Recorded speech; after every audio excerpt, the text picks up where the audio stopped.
Hello, ladies and gentlemen. This is Eddie Marcus, spokesman and advocate of basic human rights for all people.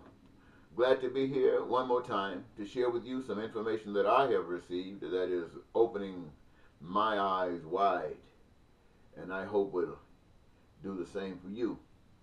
Today I want to talk about one man rule. One man rule.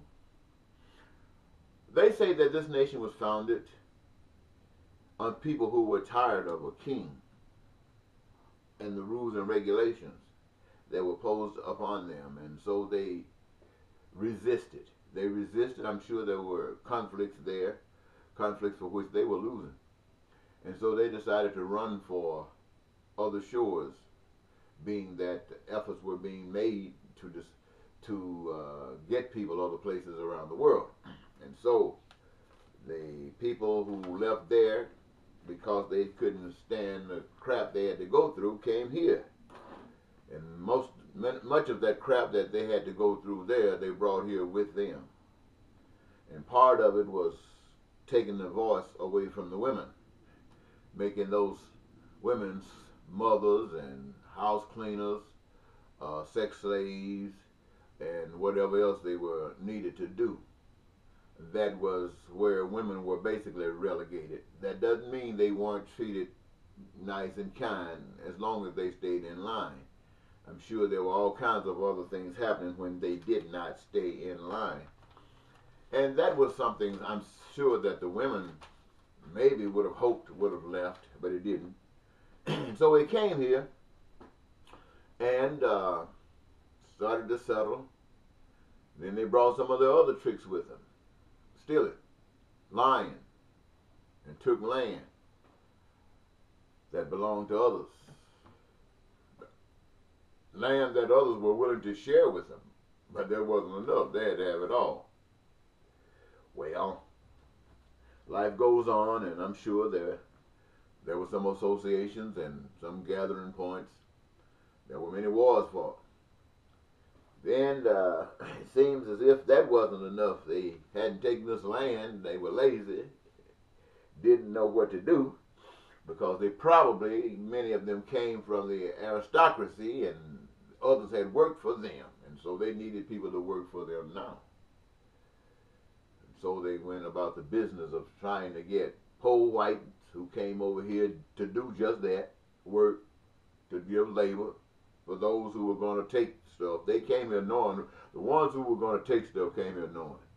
Planned it before they got here. We're going to take this, we're going to take that. We're going to look for this, we're going to find this, and we're going to control this, and we're going to control that. They already had that plan.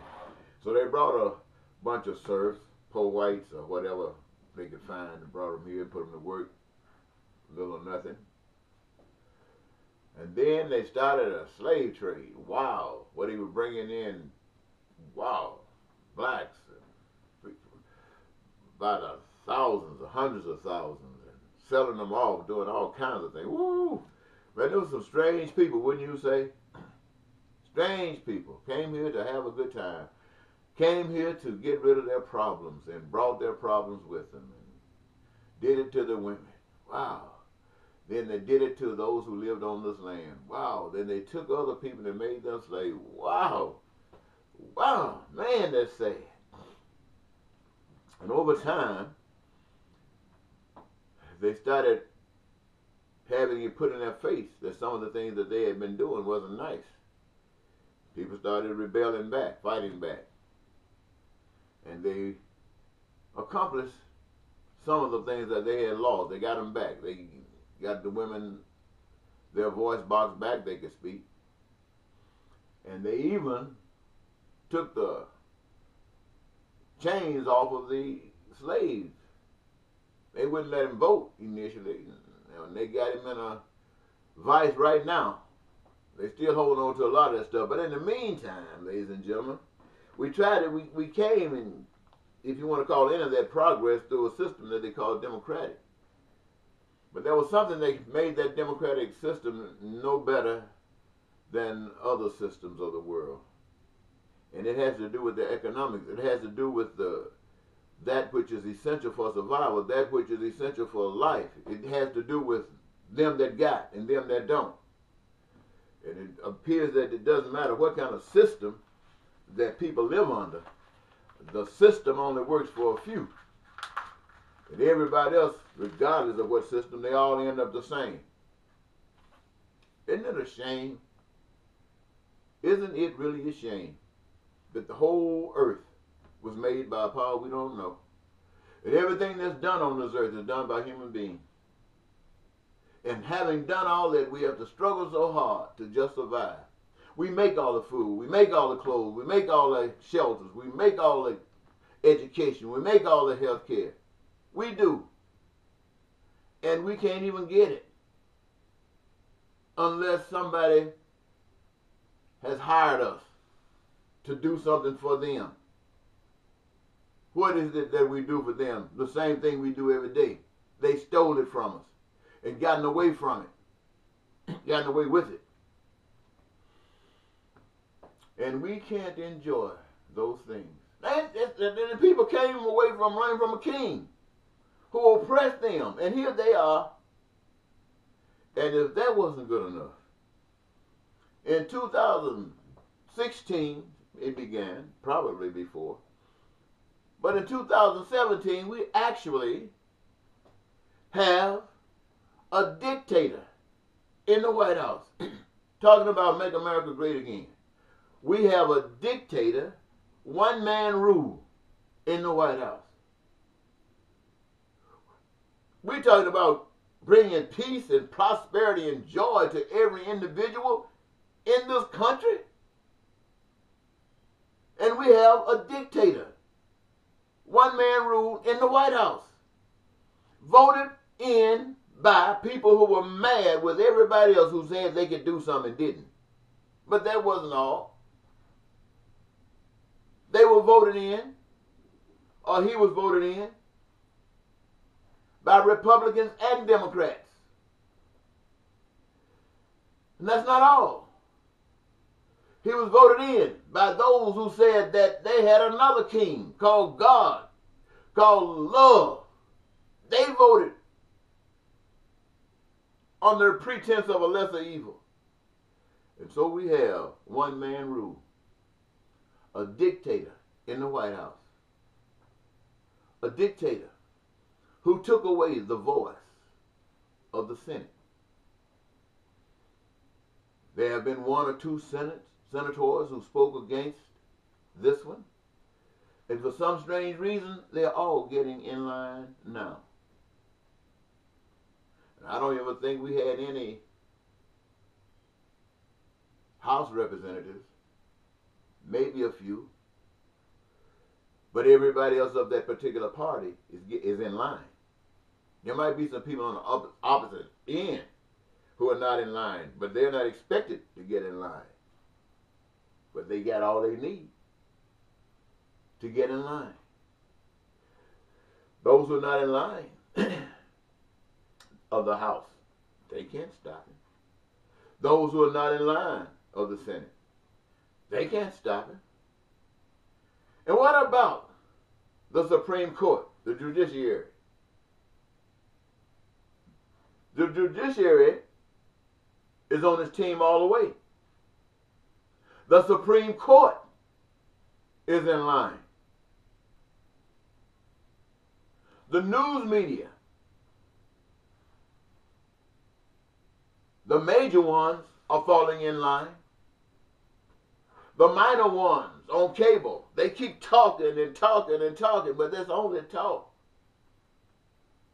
They're trying to keep it stirred up, hoping that somebody outside who's listening has some kind of power, has some kind of commitment, has some kind of dedication, has some kind of love that would call the people who are being oppressed, to call them together, to rise up, to give them some truth that they can understand and encourage them, gas them up to say no more.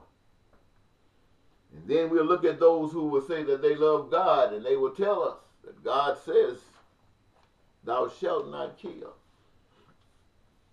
And someone would probably ask, who taught you that?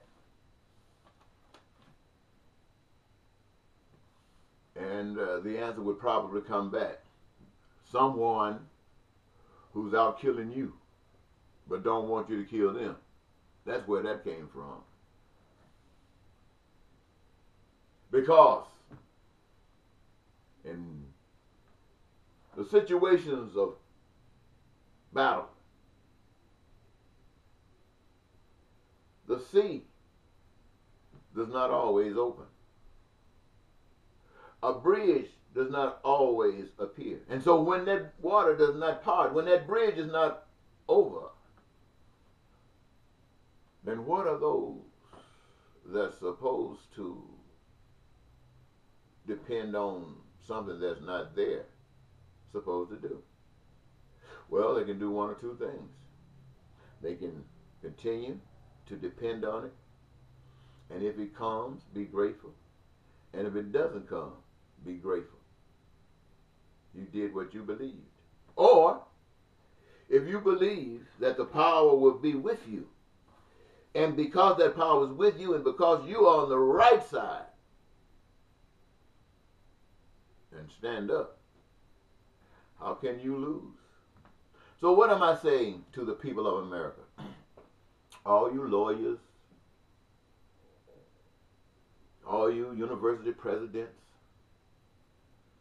all you scientists, all of you people who are in different and various organizations, all of you who think that you're somebody, we know whose body you are now. You're operating under one rule. And oh yes, this one rule has a lot of support. One way was to get that money, the stuff that they consider God, and put it in the hands of those who have worked 100% with the destroyer of mankind. People who want to own the earth. People who want to control all of the other people, whether they like it or not. They're the ones that's running the world. And right now, the United States of America is under one man's rule. You think the senators who have been holding up their muscles, thinking they were so bad, thought they had some power, thought they were able, according to the Constitution, to defend all enemies of this country, foreign and domestic. Now they have partnered with the enemy of the Constitution of this country. Now I'm talking about Constitution, which I have really no respect for, because it does not come close to what love is all about. The Constitution allowed the slavery, try to get rid of it, still exists. The Constitution allowed all that kind of stuff. God's world does not allow that. God's world does not allow poverty. God's world does not allow people who just die and hope they get buried with some kind of decency. No, that's all your world. And I'm telling you these things, ladies and gentlemen. I know you don't like it. I know you don't want to hear this. You're just like the kid who goes to school and screws up in every regard. But the parents want everyone to tell you, oh, that's all right, you're doing good. It's beautiful. You're fantastic. And in all of your no countness, you think you're fantastic. That's what we're going through right now. All of this no countness. And everybody's getting in line. Except God. I hope I help you. Bye-bye.